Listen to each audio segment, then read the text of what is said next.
Oh, goody. All right, what's going on, everybody? Zombies here again. And today we're back with another Marvel Snap video. So today we're going to talk a little bit about season pass cards, including the one that released this season, Captain Carter, and how it's kind of set itself apart from the last 6 months or so of season pass cards. And in general, I want to talk about the massive impact season pass cards have had for a while and why Captain Carter seems to be a bit of a departure from that, and if we're going to see more of that in the future, as well as is a card like Carter warranting some kind of buff. Before we dive into the season pass talk though, I wanted to take a quick minute to shout out this video's sponsor, the ESR MagSlim Kickstand Power Bank. If you play a lot of Marvel Snap on your phone, you've probably already noticed it absolutely kills your battery. So if you're looking to have some more longer play sessions on the go without worrying about draining your phone battery, the ESR Power Bank is a really good option. Now, I've used portable power banks before, especially when I used to do a lot more traveling, and always found them to be pretty handy. But the thing I never really liked about them was it was usually like its own separate device and you had to plug a cable into it, and it was kind of inconvenient. It was kind of a pain unless you had a table to set it down on. What I really like about this device is it just very easily clamps right onto the back of your phone, and the magnet is strong enough to where it'll hold itself in place. And it doesn't really feel too like big or awkward. It still fits in the palm of your hand, and it even has a handy little display on the side so you can see, all right, here's how much power is left in the device. So I've been a big fan of this device as someone who sometimes forgets to charge their phone overnight. Just having it available to slap on the back of my phone if I'm on the go has been very convenient. And I like that it's not overly bulky as well. It doesn't really weigh you down in your pockets if you want to just put it away and let it charge. And the folks at ESR were kind enough to offer a giveaway opportunity here. So if you want to get your hands on one of these, other than checking the link in the description, where you can find it on Amazon, if you include ESR in your comment on this video, you'll be entered for a chance to win one of them. I'll be drawing the winner probably a week from today. It's a great device. I recommend it. If you want to find out more about it, I'll have a link in the description below. And thanks again to ESR for sponsoring this video.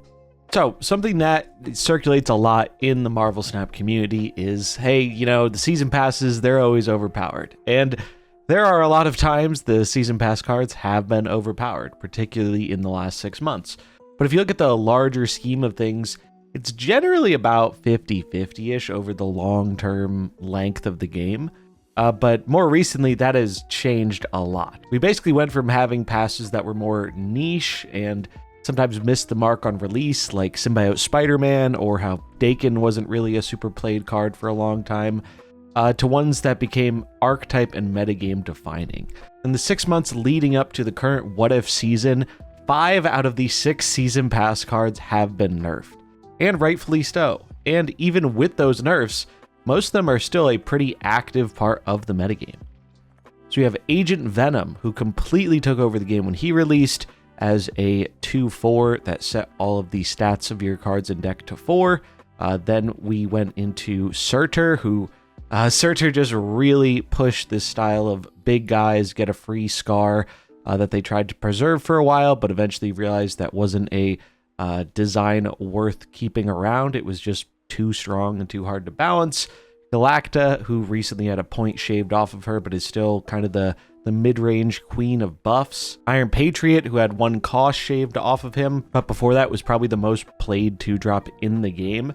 That could sometimes end games as early as turn 3 if you got a really good Iron Patriot card and your opponent wasn't able to contest the lane. Sam Wilson, who has become the new powerhouse of 2-drops, going into 1,000,000 decks under the sun, while also having a lot of synergy with things like Kraven and Mockingbird, even after getting the shield nerfed from a 1-drop to a 0-drop to avoid it being a free enabler for cards like Cull Obsidian. Agamotto is the only card here that has gone unscathed, and though there were a lot of people calling him overpowered when he first released, he has kind of died down a bit. He's still around here and there in the metagame, but I do think it is a pass card that requires a little bit more thought and building around than many of the other ones, where they either kind of built their own deck around them, or they're just a generically good card that goes in a variety of decks like Sam, Iron Patriot, and Galacta did. And to me, Agamotto is kind of the gold star of these season pass cards.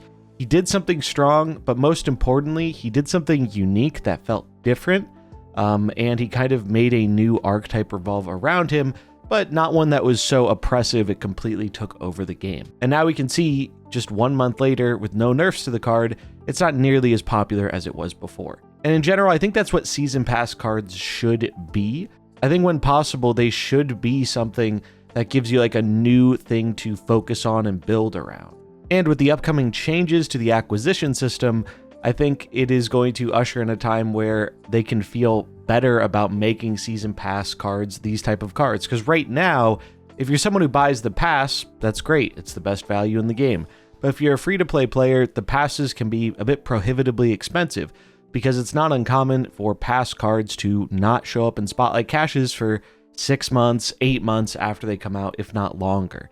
Now, fortunately, with the acquisition changes, you're going to have a lot more agency over which cards you acquire. So if you're a free-to-play player and you want to acquire some of these past Season Pass cards that are really good, there's a much more reasonable path to doing that, and doing that quickly than we previously had. Which is great, because I find it hard to imagine what it would be like playing Snap in the last few months if you didn't have access to one or many of these Season Pass cards.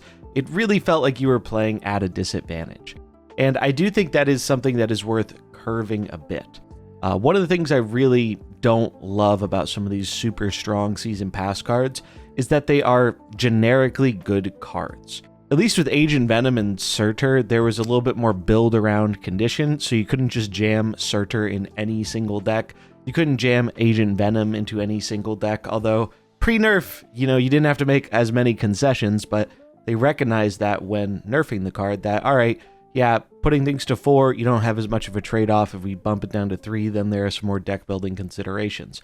But that's why I like Agamotto so much, because he demands deck building considerations to fully optimize him, so he's not just a generic good stuff card that goes in every deck, but he is worth the payoff of building around and having that kind of interesting, different, dynamic gameplay compared to the other decks in Marvel Snap. On the other end of the coin, things like Galacta, Iron Patriot, and Sam Wilson, they're just so generically good that they go in a million decks under the sun. Before his nerf, Iron Patriot, I believe, cracked over the 50% play rate point, which is just absurd to see, but it's not really too crazy to think about because, well, you don't really pay any concessions for playing the card. Especially in its pre-nerf form, where it was just stronger because the card you were getting reduced cost less. It just didn't really cost you much to play a 2-3 in your deck, because worst case, if you don't get the thing, you're still playing a very premiumly statted 2-drop. And if you did get the thing, well, you have a pretty significant advantage that your opponent can't realistically figure out and play around, other than knowing you're going to have some fairly big card for a reduced cost. And so after all of these really powerful meta-defining Season Pass cards, I do think Captain Carter has landed with a little bit of a thud. And in general, I like the design of this card. I think Snap is a game with fairly limited design space just by the nature of how the game functions compared to more traditional card games. So I like seeing them add new things for us to mess around with. I think the idea of buffing the front lane or buffing the back lane, caring about the positioning like that, is a net positive to the game, so it's a cool design space I'm happy to see them explore. But right now, my experience with the card and what I've seen from many other people is it just feels a little bit too fair. Carter falls into the more Agamotto boat, where it requires you to build around the card. It's never going to be just a generically splashable card in the current form, because she has a condition to enable her full potential. That condition being, you need to be able to commit more to her lane and fill stuff up in the lane, and you also want to get her on the board before you're playing the other things, so that way you get the benefit of her full buff. If you aren't buffing up Captain Carter with other stats from a location or another card, without any additional buff synergy, you're looking at essentially a 4/9. Now, her effect can be scaled upwards with more support, like buffing it with a Forge or a Captain America. But if you don't have access to that, you're essentially playing a 4/9 that requires a condition that a lot of decks aren't going to meet, which is most decks in Marvel Snap don't really have enough cards or have enough ability to spread across the board in order to easily get the benefit from her buff. Because if you're committing that many resources to one lane, it's unlikely you're going to be able to fight for the 2 other lanes super effectively. So that naturally leads to a style of favoring a 2-lane game plan, as opposed to kind of spreading out across all 3 lanes. And in general, I think that is a weaker thing for decks to be doing, because when you are focusing on 2 lanes, you open yourself up to more problems than when you're focusing on 3. Like if your opponent has an Enchantress and blows out your Captain Carter lane, well, you're going to be sad you were only focused on 2 lanes and one of them loses a lot of its power from that tech card. So I've seen a lot of discussion over whether Captain Carter should be buffed, should not be buffed, and I do think there is something worth saying here in that I think it's not a bad idea for them to try and scale down the season pass power just a bit, namely for these generically powerful cards previously mentioned, like Sam Wilson, Iron Patriot, Galacta. I think you don't want too many of those cards because then they just become auto-includes for generic mid-range decks, and it kind of makes deck building less interesting, and you see the same card over and over again. I mean, at this point, I wouldn't be surprised if more than half my games have Sam Wilson Shield in them. It's just that popular and powerful of a card. And so I like that Captain Carter is going for a bit more of a niche here, where it's not going to work in every deck, but if you build around it, there's a payoff to be had there. I do think it's still a little bit too weak, though. And I've seen a number of suggestions to how you can improve this card or change this card, and unfortunately I think the design space for this card is fairly narrow. I don't think you can ever make this a 3-drop because, well, Silver Surfer stuff would just make it ridiculously powerful. You'd have to really neuter the power on the card or make it maybe like a flat buff. I think that makes the card a lot less interesting, and Surfer I don't think really needs something like that. So if adjusting the cost isn't the way, the next logical step would be power. And I think this is something you have to be careful with because Captain Carter's power scales upwards. So right now, as a 4/3 with no other buffs, you're getting +6 power from buffing the back lane, assuming she's up in front, which comes out to a 4/9. If you give her 1 more point of power to a 4/4, that suddenly makes her a 4/12 without any additional buffs. And as we've seen before in Marvel Snap, +3 power is a pretty big difference maker on a card. I'm of the opinion, though, that this card is so hard to play in decks that aren't specifically built around it that I don't think it being a 4/12 with the potential for more upside if you're willing to work for that additional upside by buffing the card, I don't think that would be really super broken or dominant. I think it would make the card competitive and you would actually be able to justify building around it more. Maybe you'd see it played in like a Zoo deck. Maybe you see it played more in Thanos, those kind of things. I think it would be a fairly substantial buff to the card, but I don't think it would risk making it this just generic all-star that goes in every deck because there is still a deck building condition here. So I think it would put it in a similar boat as Agamotto. It doesn't have quite as much trade-off as Agamotto does, since Agamotto's adding more cards into your deck, making your deck inherently less consistent. But he has a similar requirement where he wants some small stuff on the board, like the shield, like King Eitri. So you have some things you can throw away to transform with your images, which is one of the more powerful things Agamotto has access to. So I think they could get away with a 1-point bump on Captain Carter if they really want to. The card has not got off to a very strong start. Looking at the untapped stats, there are some decks where she's doing okay, but broadly speaking, this card is not seeming to do very well. Now, we are getting an OTA today, so it's possible there will be a change there, but I don't think they're going to buff this card immediately. I think they might be waiting to see if one of the upcoming support cards for her, Dum Dum Dugan, is going to be enough to give her that little bit of a bump to make her a bit stronger. If you haven't seen Dum Dum, he's the reward for the limited time mode later on this month, which is High Voltage, but he's a 2/3 ongoing. Your front row cards here have +1 power, can't add power to itself. So the idea being, okay, yeah, we're doing Captain Carter stuff, you play him in the back row, he buffs up Carter, who will buff up him. But I'm still not sure if this card on its own is going to be enough to really bring her up a level. So yeah, I think the card could use a little bit of a nudge up just to give us something that's a bit more worth building around. I tried out a lot of Captain Carter things, and most of the decks I ended up trying her in ended up feeling better without her. It's just there are a bit too many hoops to jump through for buffing the card, and a lot of the best ways to buff the card are other 4-drops. So unless you get a little bit of a Zabu high roll going to get one of your 4-drops out earlier, it just seems difficult to actually buff up the card so it can really make the most out of its effect. And it probably doesn't help that Captain Carter's taking a bit of collateral damage, given that ongoing decks are very popular and powerful right now. Thanos ongoing probably being the most prevalent one. So there's more Enchantress around. So she's taken some heat from the fact that there are more Enchantresses running around in decks than there have been previously.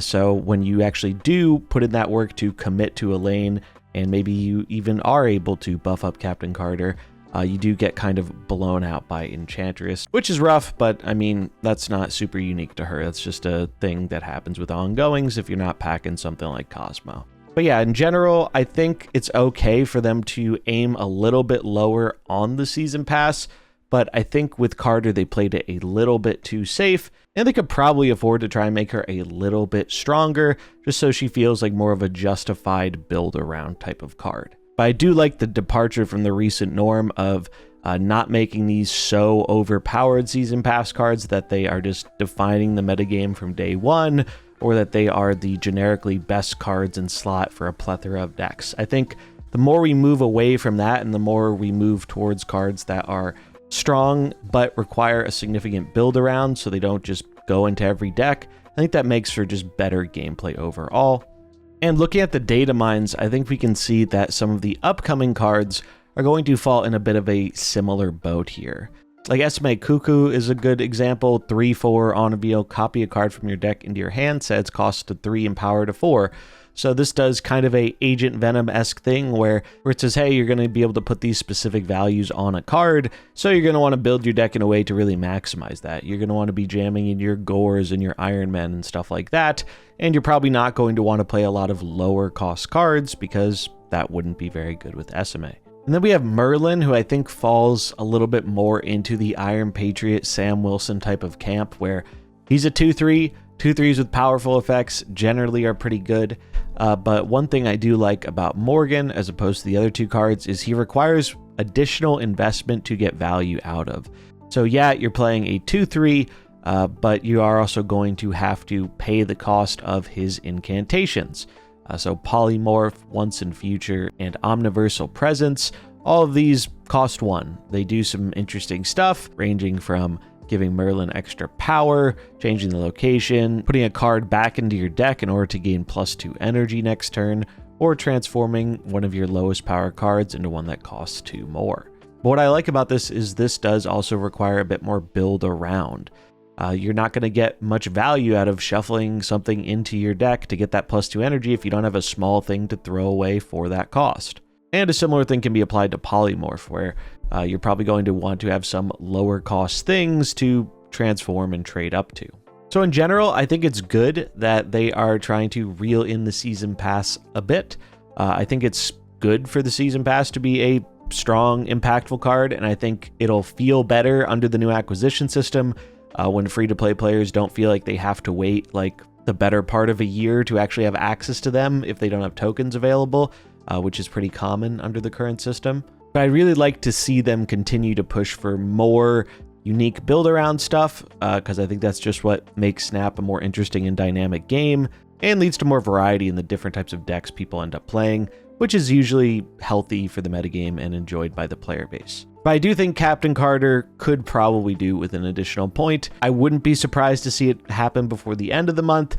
I don't think it's going to happen today. I think they're going to wait for the event card to come out and see if that helps give her a little bit of a nudge upwards. But if he fails to do it, I would not be surprised to see Captain Carter become a 4/4 near the end of the season. But yeah, that's pretty much going to wrap it up for this video. I'd be curious to hear what you think about the Season Pass. I know it's kind of a hot topic, especially with some of the more recent ones where it probably felt really bad getting dunked on by Iron Patriot and Sam Wilson and Galacta and these other cards that were just clearly very pushed and probably were allowed to be very pushed for longer than they would be otherwise if they weren't a Season Pass card. It's not uncommon for them to give the Season Pass card a bit more leeway before eventually deciding, okay, yeah, maybe we should nerf that. And that obviously stems from the business side, where they don't want to nerf a pass card if they feel like they don't have to, because then that can get people upset and make them not want to buy the pass. So definitely a very fickle thing, but I'm curious what you think about the recent Season Pass cards.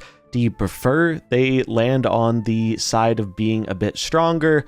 Do you like the more build-around ones compared to the more generic ones? Personally, I'm much more of a fan of the build-arounds, and didn't really love when Iron Patriot was like the defining card of the format before the nerf. It just felt like it created a lot of non-games where one person won their Iron Patriot lane, the other person didn't win theirs, or they didn't get the card and they were playing at a huge disadvantage, and so many decks were able to do that because the cost of running it was so incredibly low. So I'm happy to see we're getting more cards that are build around, and I'm curious to see where Captain Carter ends up landing. Do they end up agreeing that they played it a little bit too safe? And who knows, maybe with a little bit more support, the card will feel more justified in its build around and not need that extra point of power after all. Only time will tell, but I'd be curious to hear what you think about it. Let me know in the comments below, and if you enjoyed it, remember to like and subscribe, and I'll catch you in the next one.